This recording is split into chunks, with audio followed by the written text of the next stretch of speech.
2025 год. Россия. YouTube уничтожен замедлением. Instagram, Facebook, Snapchat, Discord, FaceTime, X, бывший Twitter, LinkedIn, Patreon, SoundCloud, Viber и Signal заблокированы. TikTok лента показывает только старые видео, а в Telegram и WhatsApp невозможно созвониться. Говорят, что это первый шаг к полноценной блокировке, которую уже претерпевал Telegram с 2018 года по 2020. Поистине активизировался интернет после недавней блокировки Роблокса, одной из самых востребованных игр в кругах подростков на данный момент. Тысячам детей пришлось учиться пользоваться VPN-ом. Телефоны в России, айфоны отменили, поэтому я купил отечественный телефон. А что там вне интернета? Женщинам рекомендуют не делать аборты, затягивают сроки, создают препятствия и настойчиво пытаются давить морально, о чем гуляет множество историй в интернете. Началось именно сильнейшее репродуктивное давление, что я такая-сякая. Дошло чуть ли не до рукоприкладства со стороны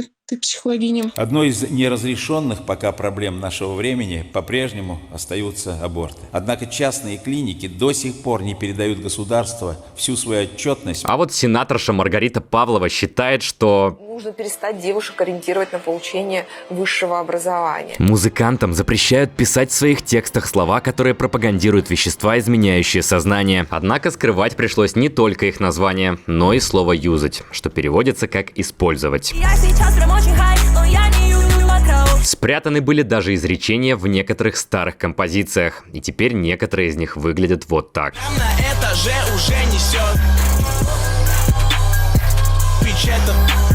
К пропаганде приравняли все, даже если это рассказ о своем негативном опыте с целью предостеречь других людей. Как мне, как журналисту, рассказать о том, что наркотики зло? Зачем? Над этим уже успел поиронизировать артист Букер в припеве одного из своих новых треков. Незаконный оборот запрещенный влечет установленную ответственность. Гораздо проще назвать не список запрещенного, а список разрешенного. Можно я больше не буду притворяться, что у меня нет депрессии? Звучит, конечно, как шутка, однако если все проанализировать, то так оно и есть. Мы с вами прекрасно понимаем, что слово «использовать» может существовать в абсолютно разных контекстах. Что слово «трэп» — это вообще название музыкального жанра, а переводится оно как «ловушка». Но запуганные музыкальные лейблы и самостоятельные артисты уже не пытаются найти в этом логику, ведь нутром ощущают, что ее вовсе нет. Они даже не знают конкретные рамки дозволенного, от чего на всякий случай скрывают все подряд. А переехать в другую страну и продолжать творить со своим видением шаг смелый, но многие к нему попросту не готовы, ведь родное местечко уже пригрето. Как и не готовы высказывать свое несогласие, ведь это тоже под запретом, поэтому приходится просто терпеть. Но вдруг оказывается, что запреты не вызвали ничего, кроме внутреннего сопротивления людей.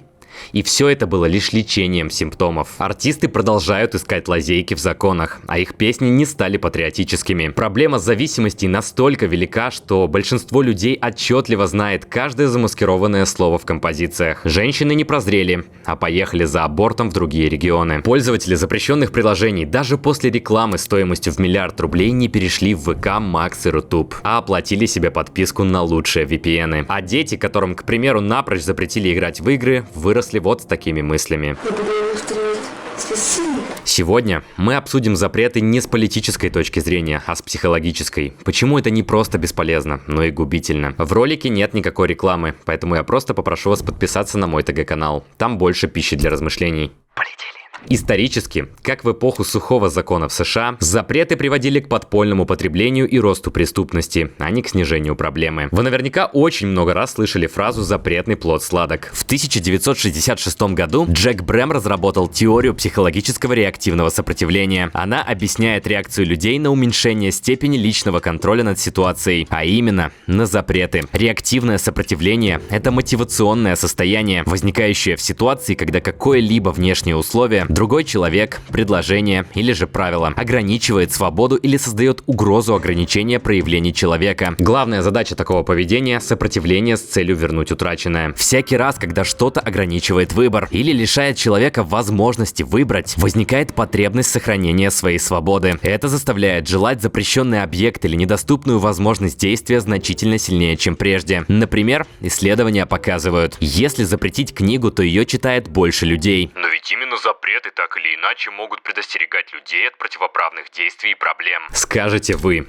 И будете абсолютно правы. Это дополнительная почва для размышлений. Почему некоторые запреты полностью приняты нами, а некоторые наоборот вызывают сопротивление? Предлагаю по классике начать с самого детства. Малыш тянет свои ручки к горячему чайнику, но мама отодвигает его и говорит «но-но». Детский интерес все равно побеждает. Ребенок прикасается к чайнику тайком, и оказывается, что тот делает больно рукам. Папа, услышав крик, бежит на помощь, жалеет, а потом предлагает вместо горячего монстра поиграть с любимой машинкой. Малыш вырастает и узнает. Больно ему тогда было из-за того, что горячие предметы при соприкосновении с кожей вызывают ее воспаление. И теперь он смотрит на чайник через призму 3 важных пунктов. Первый пункт – опыт. Горячий чайник сделал мне больно в детстве. Второй пункт – причина. Горячее вызывает боль из-за наших нервных окончаний. Третий пункт – удовлетворительная замена. Вместо чайника папа предлагал машинку, и мне было весело с ним играть. Даже один удовлетворительный пункт может заставить отказаться от использования чего-либо. Если в детстве бессознательно влиял только первый и третий пункт, то взросление прибавило еще и второй. И именно поэтому убеждение, что чайник не игрушка, стало очевидным и закрепилось настолько крепко, что больше и не нужно тратить силы на лишний анализ. Давайте тогда попробуем провести параллель. Сопровождены ли запреты актуальных социальных сетей чем-то мотивирующим? Почему когда-то люди толпой перешли из ВК в Телеграм, а обратно не получилось? Пункт номер 1. У людей нет никакого негативного опыта в использовании запрещенных социальных сетей. Они наоборот привыкли и испытывают комфорт. Пункт номер 2. Для многих людей политическая причина не будет влиятельной, ведь она не касается их лично. Кто-то мог, например, поддерживать военные действия и смотреть тематические ролики на Ютубе, но даже этой возможности их лишают. Их лишают возможности позвонить родным в WhatsApp, а их детей лишают возможности играть в Roblox. И это вызывает исключительное сопротивление. Пункт номер 3. Абсолютно все продвигаемые приложения на замену – это лишь копии. Макс – это Telegram на минималках, но с контролем переписок и звонков. Рутуб – это YouTube с кривыми алгоритмами и цензурой. А про ВК уже и без меня все сказали.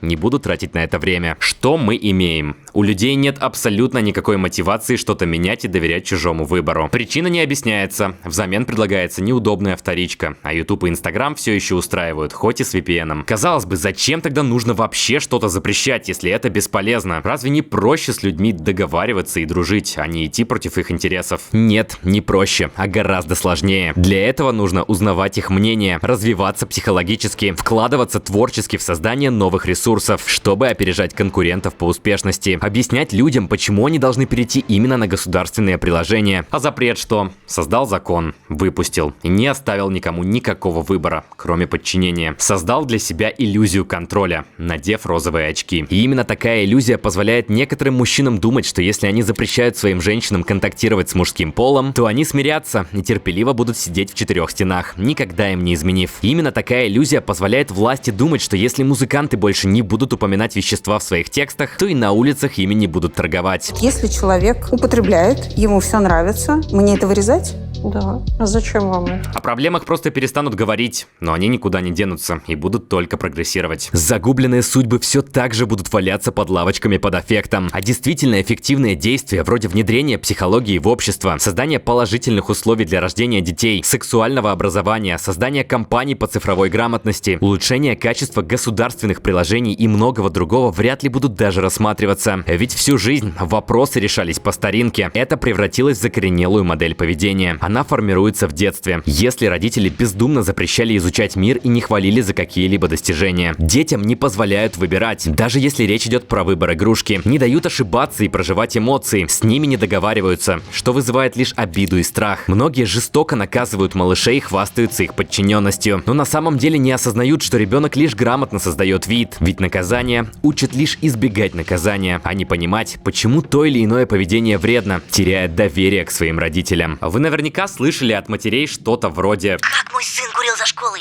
Он не мог курить за школой, он у меня лапочка, даже колу не пробовал». Ложь становится единственным инструментом в борьбе за свободу выбора. Ребенок скорее проигнорирует слова о вреде курения из уст курящего отца. Ведь на детей гораздо больше влияет подаваемый пример. Он чувствует диссонанс. Почему родители говорят, что гаджеты вредны, если они сами проводят в них полдня? Такие запреты повышают риск развития тревоги и депрессии, а в будущем их может ждать сюрприз. Та же самая модель поведения, но уже по отношению к тем, над кем они имеют власть. Это их дети, это граждане, если, к примеру, они стали депутатами, или же они сами. И именно так из поколения в поколение передается культура запретов. Особенно востребованы сейчас стали самозапреты. Например, попытки начать новую жизнь с 1 числа или понедельника. В один день вы сами решили запретить себе все удовольствия. Есть сладкое, пить газировку, играть в игры, смотреть фильмы, сериалы и тому подобное. Ведь на дворе эра здоровых, стройных, проработанных и успешных людей. Нельзя терять ни минуты на дешевое удовольствие. Давайте будем честны.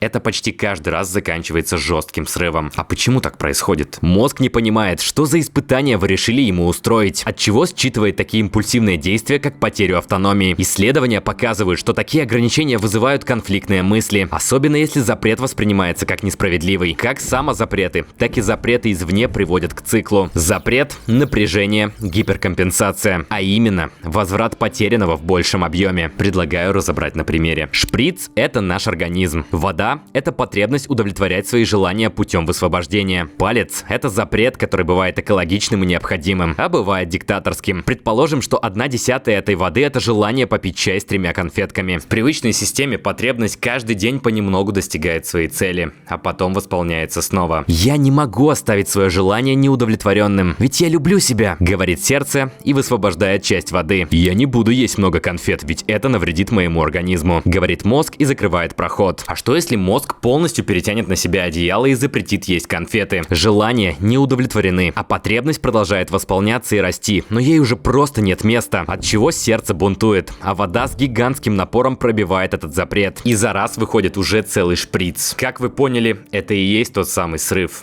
А именно 30 конфет с 5 кружками чая за раз. И после такого шприц будет пополняться несколько дней или недель. Это те самые дни, когда вам будет тошно даже смотреть на конфеты. Но и сердцу нельзя дать полную власть, ведь начнется анархия. Шприц не будет успевать пополняться, отчего к удовольствию и вовсе выработается толерантность. А неразумные решения в перспективе будут приводить к печальным последствиям. Например, некоторые родители позволяют своим детям целый день просидеть у мультиков, лишь бы они им не мешали, что в долгосрочной перспективе приводит к зависимости, к нарушению здоровья или снижению интереса к окружающему миру. Именно в балансе между сердцем и мозгом рождается истинное счастье. И именно умение выбирать, исходить из позитивного подкрепления, анализировать, договариваться и взаимозаменять позволят вам ничего не запрещать ни себе, ни кому-то другому. Это не означает, что нужно принять свои вредные привычки. Вовсе нет. Но для изменений нужно искреннее желание, оправданная и сформулированная цель, адекватный срок, сочувствие к себе и искусство маленьких шагов, а не беспощадный бег и авторитарные ограничения. Мы неосознанно хотим все поменять за один день и соблазняемся красивым миражом, но многие из наших вредных привычек